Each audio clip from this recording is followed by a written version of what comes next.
Hi everybody, this is Sanidia. I am a K1 teacher for those of you who are not in my class, and I'm at my house. This is my living room, and over there is my kitchen, and my kids are upstairs, and we're gonna read a story today called How to Read a Story. And I figured this would be a good book because a lot of you are going to be doing a lot of reading on your own at home and with your caregivers, mom, dads, brothers, sisters. And so I figured this would be a good book to have to start with. How to Read a Story. It's by Kate Messner and it's illustrated by Mark Siegel. How to read a story. Step 1. Find a good one. If it could have princesses and castles, if you like that sort of thing, or witches or trolls, as long as they're not too scary.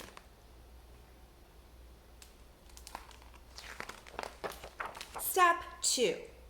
Find a reading buddy, a good one. A buddy can be older, or younger, or a person your age, or maybe not a person at all. Make sure your reading buddy is nice and snuggly. And make sure you both like the book. If you don't agree, go back to step 1. Sometimes it takes a few tries just to find the right book. Step 3. Outside is fun, but not if it's very cold. Unless you have thick woolen blankets and hats and scarves and cups of steaming hot cocoa. That sounds good. And not if it's very hot. Unless you have trees to shade you from the sun, a hammock to catch cool breezes, and tall glasses of icy lemonade. Inside is good. Couches are cozy, so are chairs big enough for 2. Just be careful not to get stuck. Have you ever gotten stuck on your couch before? I definitely have gotten stuck on my couch. It's a big yellow couch. It's that one right there.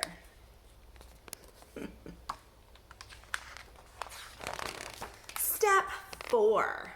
Look at the book's cover. Can you guess what it's about? Read the title. That might be a clue. The Princess, the Dragon, and the Robot. What do you think that book's going to be about? Probably a princess, a dragon, and a robot, right? Yeah, we do that. We do picture walks in our class before we read a book. Step 5, open the book. This is the exciting part. Read the story in a loud, clear voice, but not too slow and not too fast. You can point to words if you like, but you don't have to do that. Once upon a time. Step 6. When the characters talk, whatever's being said, say it in a voice to match who's talking. This is my favorite part. I will save the kingdom. I am the most powerful in all the land. I'm hungry for lunch. Soon the castle will be mine. Beep. It's gonna be fun to change your voice. Step 7. No matter what you read, hold the book so your buddy can see the pictures. Buddies get impatient when they can't see well. So true. Step 8. If there are words you don't know, try sounding them out or looking at the pictures to see what makes sense, right? Those are context clues. They were afraid the dragon would burn down the the castle. What do you think that kid did to figure out what that word might have been? Maybe skip the word, read ahead a little bit, and say, oh yeah, it's gotta be the castle, burn down the castle. What's it gotta be, burn down the banana? All right, we use pictures to help us. If you need a break, you can pause for a minute and talk to your reading buddy to predict what might happen next. This is one of my favorite things to do when we do read alouds. Will the castle catch on fire? Will the princess tame the dragon? Will the robot marry the princess? Oh, that's weird. Will the horse make friends with the dragon? Will the dragon eat them all for lunch? Look at all those possibilities. many.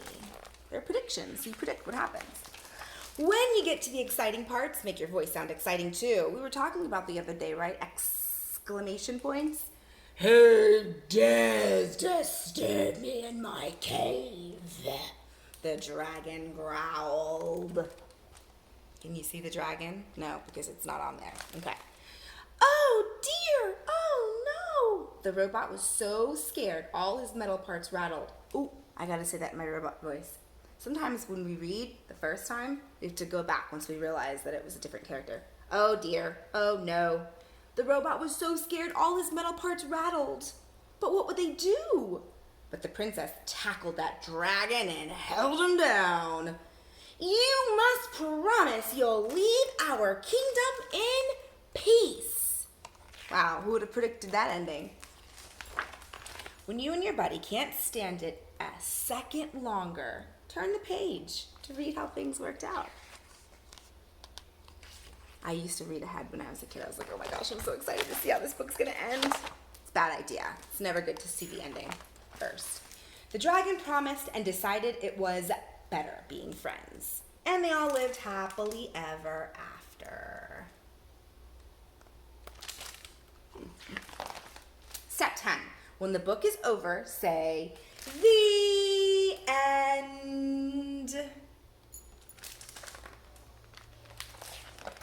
And then, if it was a really good story, go right back to the beginning and start all over again.